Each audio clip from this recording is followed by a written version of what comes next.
अस्सलाम वालेकुम नाज़रीन, हमारे सिराए चार जेडीओ न्यूज़ ऐं वज़ीर उन्नड़ ख़बर शामिल कयूं था। असद अली सुमरो जी हिकु ग्रेजुएट शरीफ़ ऐं सियासी शख़्स आहियां। कुझु ॾींहंनि में क़त्ल कयो वेंदुसि। मुंहिंजे खून सां इंसाफ़ कजो। मूंखे सियासी बाअसर वॾेरा ऐं कानून इंतकामी कार्रवाइयूं करे धाड़ियल साबित करणु चाहिनि था। आसिम कबीर खानज़ादा खे इस्तेमालु करे मूं ते अगवा ऐं मुंहिंजे ख़ानदान ते पाथारी जो केस दाख़िल कयो वियो। नवाबशाह जो SSP, हद जा DSPs, SHOs बि बाअसरनि सां ॿिट बणियल आहिनि। मुंहिंजे मामले जी गैर जानदार इंक्वायरी सिराज अहमद लाशारी जहिड़नि ऑफिसरनि खां कराई वञे त पोइ कूड़ सच, अछा कारा ऐं खीर जा केरु धोतल ऐं केरु ॾुआरी आहिनि, सभु कुझु साम्हूं अची वेंदो। मुंहिंजी 4 एकड़ ज़मीन सरदार खान मोहम्मद ॾाहिरीअ पंहिंजे पुट अलीजान ॾाहिरीअ जे नाले कराए छॾी। बक़ाया ज़मीन जेका सरदार खान मोहम्मद ॾाहिरी ऐं रेस बहादुर खान ॾाहिरीअ जी ज़मीन सां लॻो आहे। जॾहिं त बक़ाया ज़मीन असांखे विकिरो करे ॾे, न त तोखे क़त्ल करे ऐं तुंहिंजे ख़ानदान खे कूड़नि केसनि में फासाए ज़मीन जा मालिक थींदासीं। असांजी ग़ुलामी क़बूल करे असांजे हुकुमनि ते लबेक कर, मतिलबु चमचागिरी कर त ज़िंदगी बचई। हर शइ ज़मीन, हुकुम, ग़ुलामी, चमचागिरी खां इनकार करण बैदि कुझु ॾींहंनि में क़त्ल कयो वेंदुसि। मुंहिंजे खून सां इंसाफ़ कजो। HRJD न्यूज़ में फ़िलहाल एतिरो ई। वधीक ख़बरुनि अपडेट्स लाइ ॾिसंदा रहो HRJD न्यूज़।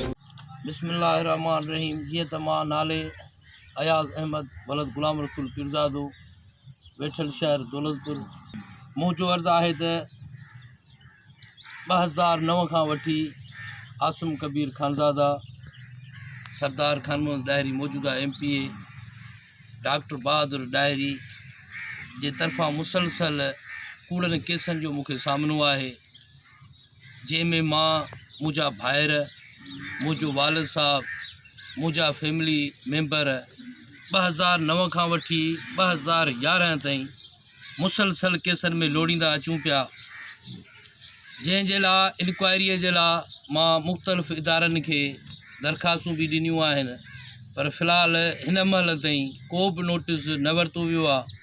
ऐं दरख़्वास्तूं ॾियण खां पोइ, इंक्वायरीअ जो चवण खां पोइ मुंहिंजी जान जा दुश्मन थी बीठा आहिनि। मूंखे मुसलसल हींअर धमकियूं ॾेई रहिया आहिनि। हीअ प्रेस कॉन्फ्रेंस करण जो मक़सदु या ही वीडियो बयान रिकॉर्ड ते रखाइण जो मक़सदु सिर्फ़ु इहो ई आहे त मूंखे किन माण्हुनि खां ख़बर पई आहे त कुझु ॾींहंनि में मां क़त्ल कयो वेंदुसि। मुंहिंजे लिहाज़ा मुंहिंजे खून सां इंसाफ़ कयो वञे। अगरि जे मां क़त्ल थी वञा या मूं ते को कूड़ो केस वग़ैरह कयो वञे त महिरबानी करे हीउ बयान रिकॉर्ड ते रखियो वञे। मूंखे जिन जिन माण्हुनि मां ख़तरो आहे, नंबर 1 आसिम कबीर खानज़ादा, जेको दौलतपुर जो MQM पाकिस्तान जो जेको अल्ताफ़ ग्रुप आहे उन जो MPA रहियो आहे ऐं तमामु हिकिड़ो ख़तरनाक ऐं लैंड ग्रेपर ऐं ॾोहारी क़िस्म जो हिकिड़ो माण्हू आहे। उन जो क्रिमिनल रिकॉर्ड बि आहे।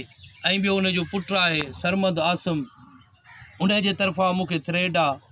उन जा भाइर हुमायूं कबीर खानज़ादा, मुकरम कबीर खानज़ादा ऐं हुन जा रिश्तेदार हसनैन वलद तुफ़ेल, अब्दुल क़यूम वलद इनायत, ज़ाहिद वलद चौधरी अब्दुल हफ़ीज़ खानज़ादा, आमिर वलद सईद अहमद खानज़ादा, मुबशिर वलद रहमत खानज़ादा, उमेर वलद मुख्तियार अमान खानज़ादा, चौधरी मोहम्मद अली वलद अहमद खान खानज़ादा, अमजद हयात वलद मोहम्मद हयात खानज़ादा, बशीर वलद सलेमान खानज़ादा, साजिद वलद मुख्तियार खानज़ादा, आफ्ताब वलद करीमदाद खानज़ादा ऐं SSP नवाबशाह तनवीर अहमद तुनियो, जेको उन्हनि जी धुर आहे।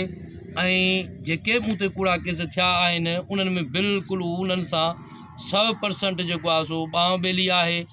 ऐं SSP लाड़काणो मसूद अहमद बंगिश, PS दौलतपुर जो SHO, PS काज़ी अहमद जो SHO, PS सकण जो SHO ऐं PS कुंदा, मूंखे इन्हनि खां बि तहफ़ुज़ फ़राहम कयो वञे। इहो ई मुंहिंजो चवणु आहे। हीउ बयानु मुंहिंजो रिकॉर्ड ते रखियो वञे जीअं वक़्तु सिर कमु अचे।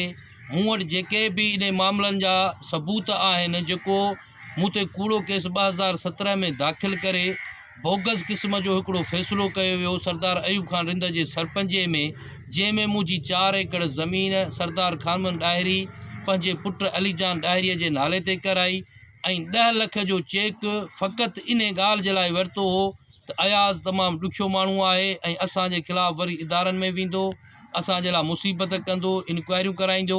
इन जे करे तव्हां ज़मानत में 10 लख जो चेक ॾियो। जेको मुंहिंजे सोट नाले गुलहसन पीरज़ादो उहो चेक ॾिनो आसिम ख़ान मोहम्मद डायरीअ खे, जो उहो चेक ख़ान मोहम्मद डायरी वापसि आसिम कबीर खानज़ादा खे ॾिनो।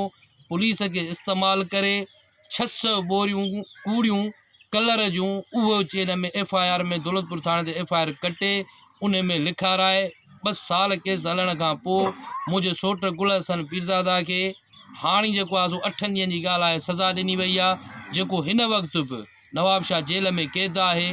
मां IG साहब, वज़ीर आज़म पाकिस्तान जनाब इमरान ख़ान साहब, सदर पाकिस्तान डॉक्टर आरिफ अलवी, गवर्नर सिंध वज़ीर आला साईं Murad Ali Shah, Bilawal Bhutto, Asif Ali Zardari, chairman Peoples Party Bilawal Bhutto, इन्हनि सभिनी खे ऐं जेके बि इंसानी हक़नि जा इदारा आहिनि, सुप्रीम कोर्ट आहे, सिंध हाई कोर्ट आहे, मां सभिनी खे अपील थो कयां खुदारा मुंहिंजी ज़िंदगी बचाई वञे। मूंखे ख़बर पई आहे त अनक़रीब कुझु ॾींहंनि में मां मारियो वेंदुसि। जे मां मारियो वञा, जिन जिन जा मूं नाला खयां आहिनि इहे टोटल ज़िम्मेवार रहंदा।